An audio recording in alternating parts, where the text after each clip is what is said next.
Hello everyone, इस video में हम लोग इलेक्ट्रिक फील्ड में चार्ज पार्टिकल के मोशन को डिस्कस करेंगे। जैसे ग्रेविटेशनल फील्ड है, उसमें अगर कोई बॉडी को आप छोड़ते हैं तो उसमें एक अपना उसका मोशन होता है, वैसे ही यहाँ पे एक मोशन के बारे में डिस्कस करेंगे। यहाँ पे हम ग्रेविटी को डिस्कस नहीं करेंगे, तो एज्यूम करेंगे जो भी स्पेस है वो ग्रेविटी फ्री स्पेस है। कौन सा स्पेस है? ग्रेविटी फ्री स्पेस है। मान लेते हैं कि हमारे पास ये इलेक्ट्रिक फील्ड है ना, इलेक्ट्रिक फील्ड है। इसमें कोई पॉजिटिव चार्ज अगर होगा, ये प्लस क्यू मान लेते हैं, पॉजिटिव चार्ज है, तो इस पर जो फोर्स लगेगा ना, इस पर फोर्स किधर लगेगा? इलेक्ट्रिक फील्ड के डायरेक्शन में, जो किसके बराबर होगा? क्यू ए के बराबर। आपको पता ही होगा इलेक्ट्रिक फील्ड का फॉर्मूला क्या होता है? फोर्स पर यूनिट टेस्ट चार्ज। तो फोर्स का फॉर्मूला क्या हो जाएगा? Q E. और यहीं पे ये पॉजिटिव चार्ज के लिए अगर नेगेटिव चार्ज ले लिया जाए तो इस पर फोर्स इलेक्ट्रिक फील्ड के ऑपोजिट डायरेक्शन में लगेगा। तो याद रख लेना है आपको, नेगेटिव चार्ज पर इलेक्ट्रिक फील्ड के ऑपोजिट डायरेक्शन में फोर्स लगता है और पॉजिटिव चार्ज पर इलेक्ट्रिक फील्ड के डायरेक्शन में फोर्स लगता है। ये बात तो आपको समझ आ जानी है। और ये इलेक्ट्रिक फोर्स की बात हो रही है, और यहाँ पे ग्रेविटी को हम डिस्कस नहीं कर रहे हैं, दोनों को साथ में भी कर सकते हैं, बात थोड़ी सी कॉम्प्लिकेटेड हो जाएगी, जिसकी वजह से हम ग्रेविटी फ्री स्पेस को डिस्कस करेंगे। ओके, कौन सा स्पेस है हमारा? Gravity free space.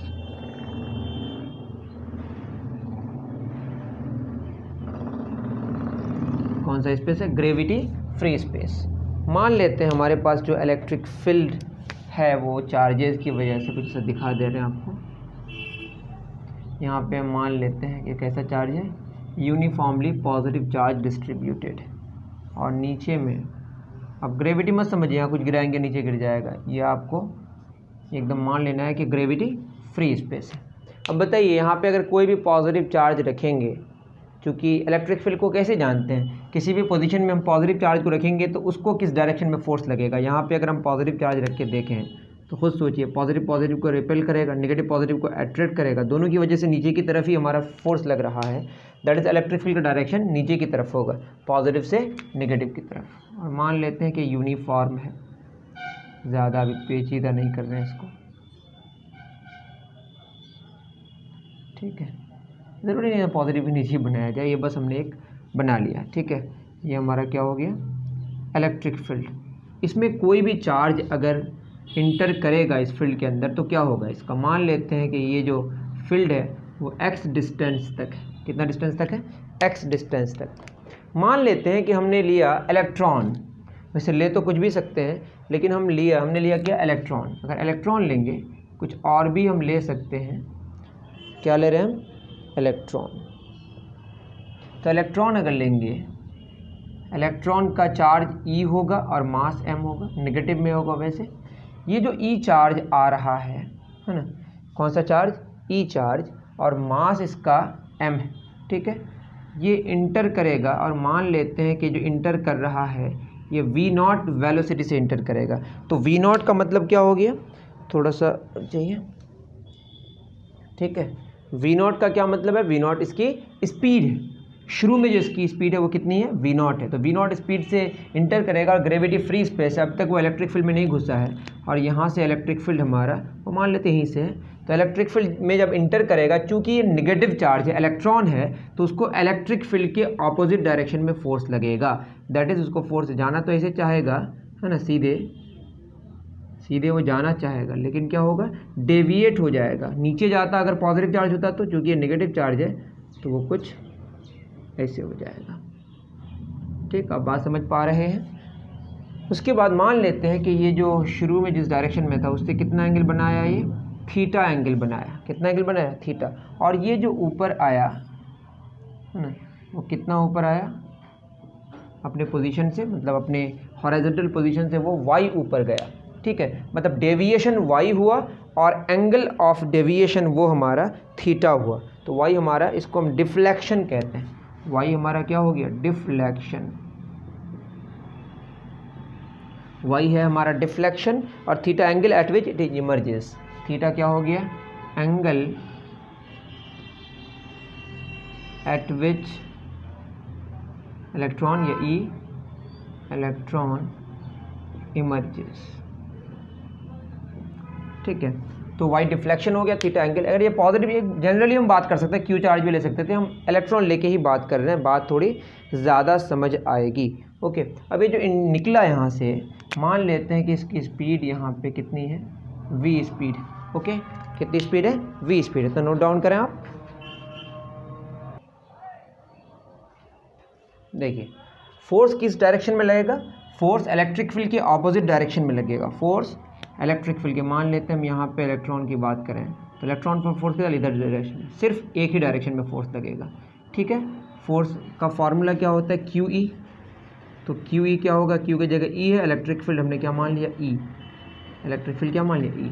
तो इस डायरेक्शन में फोर्स लगेगा कितना, ई। किसके बराबर है, फोर्स के बराबर। तो फोर्स सिर्फ वाई डायरेक्शन में, इतना आप ख्याल में रखें, फोर्स सिर्फ वाई डायरेक्शन में, एक्स डायरेक्शन में कोई फोर्स नहीं है, एक्स डायरेक्शन में कोई फोर्स नहीं है। इसको मान लेते हैं, ये कितना हो जाएगा, v cos थीटा, और ये कितना हो जाएगा, v sin थीटा। दो कंपोनेंट हो जाएगा, इसको हम v x मान लेते हैं और इधर क्या मान लेंगे, v y। x वाला कंपोनेंट तो कोई बदलने वाला है नहीं, सिर्फ कौन सा कंपोनेंट बदलेगा, y वाला। क्यों, सिर्फ फोर्स किस डायरेक्शन में, y डायरेक्शन में। हम दो तरीके से चीज़ों को जानेंगे कि x डायरेक्शन में और एक y डायरेक्शन में। ओके, इतनी बात आपको समझ आ गई होगी। देखिए अब अगर हम इसके x और y दो कंपोनेंट्स ले लें, वैसे भी हम बना दे रहा हूँ, ये वाला x है और ये वाला हमारा क्या, y। इतना तो समझते ही हैं, x और y हमने अलग अलग कर लिया। तो क्या हो जाएगा, x और y अलग करेंगे तो सबसे शुरू में जो बातें होंगी, है ना, शुरू में इसकी वेलोसिटी कितनी है, फोर्स की अगर बात करें, शुरू में इसकी वेलोसिटी है कितनी, वेलोसिटी हमारा u, इनिशियल वेलोसिटी u, कौन से डायरेक्शन में, x डायरेक्शन में। x डायरेक्शन में कितनी है, v नॉट है, जो कि बदलने वाला है नहीं, क्योंकि उस डायरेक्शन में कोई फोर्स नहीं लग रहा है। और अगर हम u y की बात करें तो इनिशियल वेलोसिटी y डायरेक्शन में कुछ भी नहीं है, v नॉट कॉस 90 डिग्री, ऐसे ना निकालते हैं, v नॉट कॉस 90 डिग्री। वैसे भी बात समझ आ रही है कि इस डायरेक्शन में सारा वेलोसिटी है, 90 डिग्री में उसका कंपोनेंट कितना होगा, 0। कॉस 90 का वैल्यू 0 होता है, u y कितना हो गया हमारा, 0।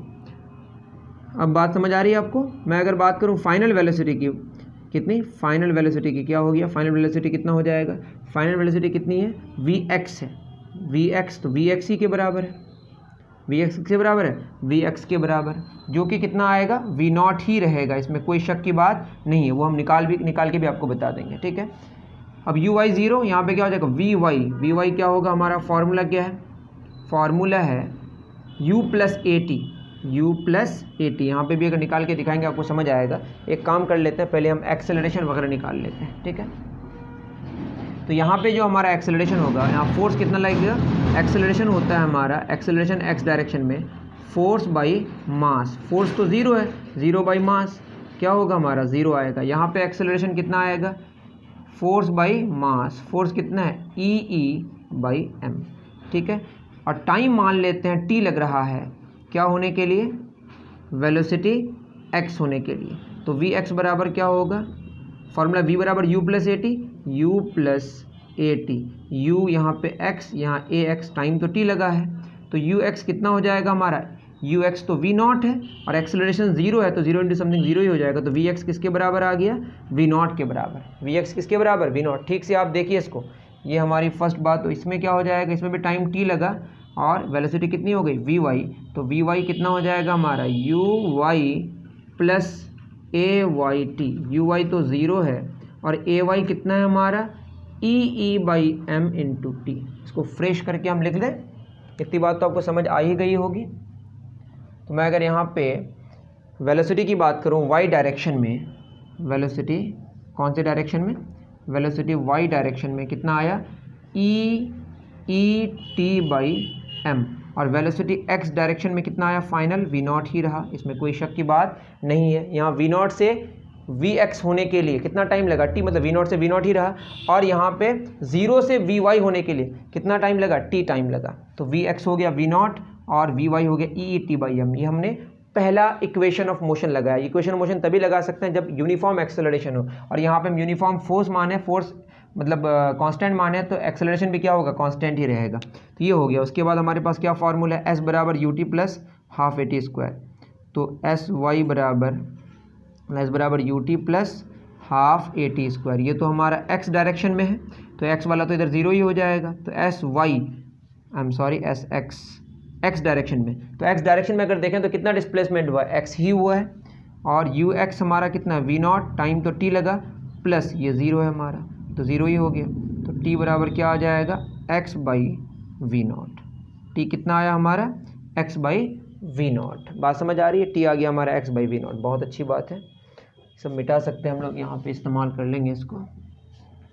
ठीक है, t x by v naught आ गया। यहाँ पे क्या हो जाएगा, एस बराबर u t plus half a t square. आप क्या करें ना, एक टेबल बना लें, एक तरफ एक्स वाला एक तरफ वाई वाला। मेरे पास जगह नहीं है तो मुझे इधर उधर करना पड़ता है। यहाँ वाई वाला लेंगे, एस वाई कितना, वाई है, वाई डिस्प्लेसमेंट हुआ है, ठीक है ना।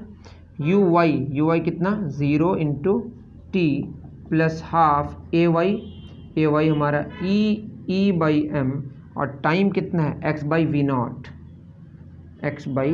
वी नॉट का होल स्क्वायर। तो हमारे पास जो y आया वो कितना आया, ई एक्स स्क्वायर बटे 2m we naught square. Y कितना आया, ई एक्स स्क्वायर बटे 2em, ई एक्स स्क्वायर बटे 2m वी नॉट स्क्वायर। बिल्कुल सही है, y दैट इज़ डिफ्लेक्शन हमारे पास आ गया। कितना आ गया, ई एक्स स्क्वायर बटे 2m वी नॉट का स्क्वायर, जहाँ पे वी नॉट इनिशियल स्पीड। तो डिफ्लेक्शन हमें मिल गया, क्या मिल गया, डिफ्लेक्शन। तो डिफ्लेक्शन मिला ई एक्स स्क्वायर बटे 2m वी नॉट। ओके, अब बात करते हैं हम लोग किसकी, वी वाई की। तो वी वाई हमें कितना मिलेगा, वी वाई है, वी वाई तो e m by e t by m है, और टी हमारे पास कितना है, एक्स बाई वी नॉट। तो इसको पुट कर देते हैं, e x by m v naught, ये हमारा वी वाई आया। वी वाई कितना आया, e x by m v naught, e x by m v naught. बिल्कुल सही है। अगर हम बात करें हमारे पास जो ये वेलोसिटी है v, इधर हमारा v x है और इधर क्या है हमारा v y। तो ये हमारा क्या होगा, v y, और ये एंगल थीटा है। तो tan थीटा हमारा क्या निकल के आएगा, tan थीटा निकल के आएगा v y by v x। तो tan थीटा v y कितना है, ई एक्स बटे एम वी नॉट बटे वी एक्स किसके बराबर है, वी नॉट के बराबर है। तो ये हो जाएगा हमारा, इसको अगर हम लिखें tan थीटा, तो tan थीटा हमारा आ जाएगा वी नॉट नीचे ही रह जाएगा, दैट इज़ tan थीटा हो जाएगा ई एक्स बटे एम वी नॉट स्क्वायर। तो tan थीटा आ गया ई एक्स बटे एम वी नॉट स्क्वायर, और वी क्या आ गया हमारा, डिफ्लेक्शन आ गया। ये हो गया एंगल ऑफ डिफ्लेक्शन, कितना एंगल में इमर्ज किया, और ये कितना आ गया हमारा डिफ्लेक्शन। तो tan थीटा में e x by m v naught square. इसको पहले नोट डाउन कर लें आप अच्छे से। चलिए, सिंपल सी बात है, एक x कंपोनेंट y कंपोनेंट लेके आगे बढ़ना है। x में हमारा एक्सेलरेशन 0 है और y में एक्सेलरेशन e बाई एम है। इसमें भी टाइम t लगा, इसमें भी टाइम t लगा, इनिशियल से लेकर फाइनल तक। उसके बाद हमने सब इक्वेशंस का इस्तेमाल किया, उसके बाद tan थीटा मिल गया और डिफ्लेक्शन मिल गया, y मिल गया और tan थीटा मिल गया। ओके, चलिए इसको अगर हम बढ़िया से नोट डाउन करें तो y हमारा कितना आया, y आया ई एक्स स्क्वायर बटे 2m वी नॉट स्क्वायर। तो tan थीटा आ गया और साथ में डिफ्लेक्शन आ गया। क्या आ गया, tan थीटा और डिफ्लेक्शन। इसको बड़ा बढ़िया से लिखते हैं हम, y हमारा आया ई एक्स स्क्वायर बटे 2m वी नॉट स्क्वायर, और tan थीटा आया ई एक्स बटे एम वी नॉट स्क्वायर। दोनों में अगर देखिएगा e बटे m नाम की कोई चीज़ आया, देखिए यहाँ पे भी e बाई एम है, यहाँ पे भी e बाई एम है, और यहाँ पे भी हमारा e बाई एम है। इस e बाई एम को बोलते हैं चार्ज टू मास रेशियो।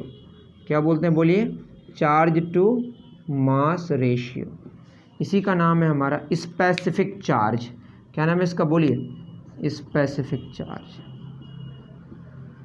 और यही हमारा, इसका यूनिट होगा कूलम, नीचे मीटर है, कूलम पर मीटर, इसका यूनिट हो गया कूलम पर मीटर। तो चार्ज टू मास रेशियो, अब देखिए यहाँ पे भी चार्ज टू मास रेशियो, यहाँ पे भी चार्ज टू मास रेशियो है। तो जितना ज़्यादा चार्ज टू मास रेशियो होगा जितना ज़्यादा चार्ज टू मास रेशियो होगा उतना ज़्यादा डिफ्लेक्शन होगा। इतनी बात तो समझ आ गई, फॉर्मूला से समझ आ रहा है। जितना ज़्यादा चार्ज टू मास रेशियो होगा उतना ज़्यादा डिफ्लेक्शन होगा। चार्ज टू मास रेशियो कब ज़्यादा होगा?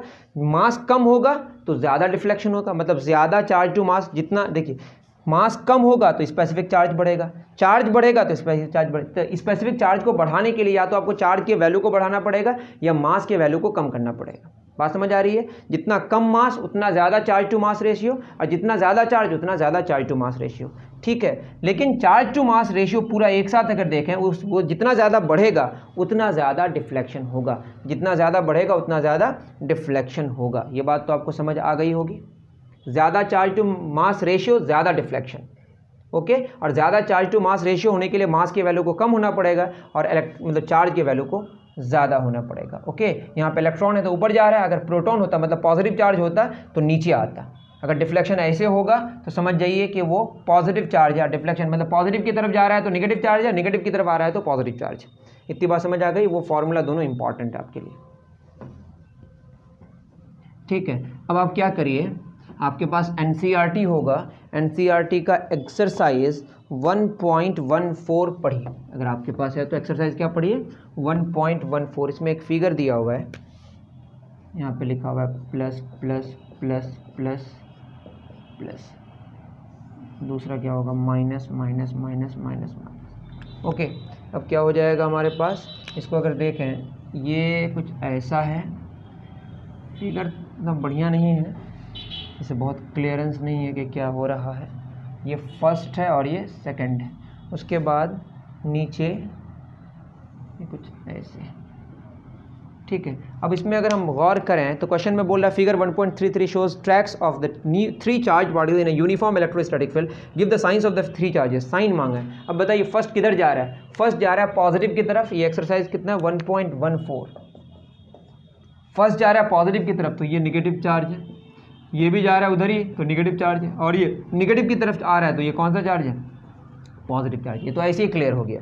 उसके बाद which particle has the highest charge to mass ratio, तो सबसे ज़्यादा डिफ्लेक्ट हमको जो लग रहा है वो थर्ड हो रहा है, तो यही आंसर होगा थर्ड। सबसे ज़्यादा चार्ज टू मास रेशियो किसका होगा? थर्ड का। क्यों? क्योंकि सबसे ज़्यादा जो डिफ्लेक्ट करेगा उसका चार्ज टू मास रेशियो सबसे ज़्यादा होगा। जो सबसे ज़्यादा जिसका सबसे ज़्यादा चार्ज टू मास रेशियो होगा उसका डिफ्लेक्शन सबसे ज़्यादा होगा। क्योंकि इसका डिफ्लेक्शन सबसे ज़्यादा है तो इसका चार्ज टू मास रेशियो सबसे ज़्यादा है। तो किसका चार्ज टू मास रेशियो सबसे ज़्यादा होगा? जिसका डिफ्लेक्शन सबसे ज़्यादा होगा। पॉजिटिव कैसे पहचानेंगे? नेगेटिव की तरफ जाएगा। नेगेटिव कैसे पहचानेंगे? पॉजिटिव की तरफ जाएगा। तो ये क्वेश्चन को सॉल्व करने की ये बातें थी। मुझे लगता है कि आपको बात समझ आई होगी। मिलते हैं फिर नेक्स्ट वीडियो में। Thank you very much.